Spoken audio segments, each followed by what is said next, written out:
مصطفى مصطفى منبع للصفا سيد الانبياء. یا رسول اللہ لوگوں میں معزز کون ہوتا ہے؟ اعزاز والا عزت والا بندہ کون ہے؟ تو نبی پاک علیہ السلام نے فرمایا جو اپنی موت کو کثرت سے یاد کرے اور اپنی آخرت کی تیاری کرے وہ معزز آدمی ہے، وہ بندہ اعزاز والا ہے. مشکات میں حدیث ہے، نبی پاک علیہ السلام نے فرمایا اپنے گھروں میں مسجد بناؤ، یعنی ایک جگہ مخصوص کرو وہاں جہاں صرف نماز پڑھی جائے. فرمایا اپنے گھر میں مسجد بناؤ اور کچھ حصہ نماز کا گھر میں بھی پڑھا کرو، کچھ نوافل، کچھ سنتیں، کچھ حصہ گھر میں بھی نماز کا پڑھا کرو. فرمایا اپنے گھر کو قبرستان نہ بناؤ. اس کا مطلب ہے جس گھر کے اندر نماز نہ پڑھی جائے بالکل، اس گھر میں سارے زندے لوگ بھی رہتے ہوں تو گھر قبرستان ہے. یہ حضور کا فرمان ہے کہ سارے لوگ زندے ہیں، ہنستے ہیں، بستے ہیں، کھیلتے ہیں، اٹھتے ہیں، پر 2 رکعتیں نماز نہیں پڑھی جاتی، وہ قبرستان ہے. حضور نے فرمایا قبرستان. انشاءاللہ صبح قیامت کرم ہوگا. میرے نبی پاک علیہ الصلوۃ والسلام نے تو فرمایا ہے بس ہم نے ایمان کامل لے کے جانا دنیا میں. حضور نے فرمایا ہے جس طرح 14ویں رات کا چاند چمکتا ہے اس طرح میرے غلاموں کے چہرے چمکیں گے قیامت کو. اللہ کے رسول صلی اللہ علیہ وسلم فرماتے ہیں جسم کے جن جن حصوں پر وضو کا پانی لگتا رہا وہ قیامت میں چمکیں گے. دور سے لوگ ان کا نور دیکھیں گے، پتہ چلے گا وہ محمد عربی کے غلام آ رہے ہیں.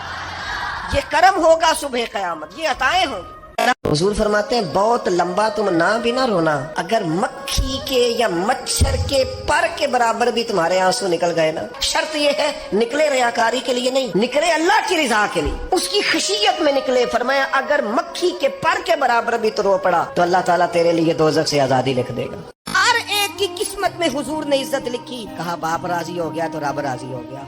فرمایا ماں کے قدموں کے نیچے جنت، بہنوں کی بیٹیوں کی پرورش جو کر کے آئے گا میرے ساتھ جڑ کے انگلیوں کی طرح جنت میں جائے گا. فرمایا تم میں سب سے بہتر وہ جو اپنے گھر والوں کے لیے، اپنی بیوی کے لیے بہتر، میں تم سب سے زیادہ اپنے گھر والوں کے لیے بہتر. فرمایا پڑوسی سے حسن سلوک کرنے والوں یاد رکھنا کہ اس کے تو حق اتنے زیادہ ہیں کہ ڈر ہے کہ کہیں وراثت میں شامل نہ کر دیا جائے.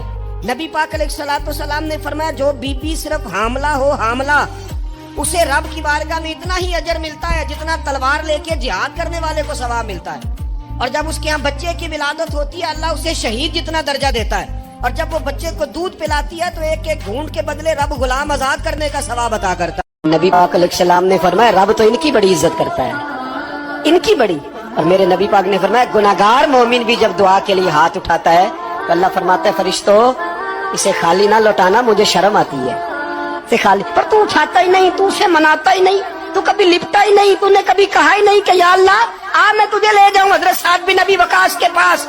قادسیہ کی جنگ ہو رہی تھی، کافر بلا رہا تھا آؤ اگر کوئی ہے تو آؤ، آؤ مقابلے میں. حضرت سعد بن ابی وقاص نے گھوڑے دوڑا دیے. حضرت سعد بن ابی وقاص نے گھوڑے دوڑائے، آگے دریا آ گیا، کوئی پل نہیں، کوئی شے نہیں. اسلام کی عزت کا سوال ہے.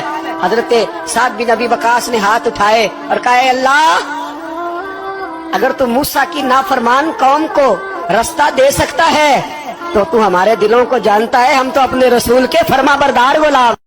حضور نے یوں مسکرا کے دیکھا، کریم نے دیکھا، محبوب نے جوتے اتارے، اس نے تھامے، صاف کیے، اپنے پاس رکھ لیے. حضور تکمیل نماز پر باہر نکلے، جوتے اس نے سامنے رکھے. اب حضور نے پوچھا بیٹا کیا نام ہے؟ یعنی حضور نے پوچھا. میں نے سنا ہے وہ بن سور کر میری عیادت کو آ رہے ہیں. یہ دیکھو نا نرخ بازار محبت کا انوکھا ہی ہو گیا، نرخ بازار محبت کا انوکھا ہی ہو گیا. خود خریداروں میں شامل آ کے مولا ہو گیا. یعنی حضور نے خود حال پوچھ لیا، نبی کریم نے حال پوچھا کیا نام ہے؟ اس نے کہا فلانا. باپ کا کیا نام ہے؟ حضور فلاں بن فلاں. کس قبیلے سے ہو؟ یا رسول اللہ فلانے قبیلے سے. فرمایا تمہیں کس نے کہا میرے جوتے اٹھاؤ، صاف کرو، پاس رکھو، جب نکلوں تو دو. عرض کرنے لگے حضور کسی نے بھی نہیں کہا، میرا دل کرتا ہے.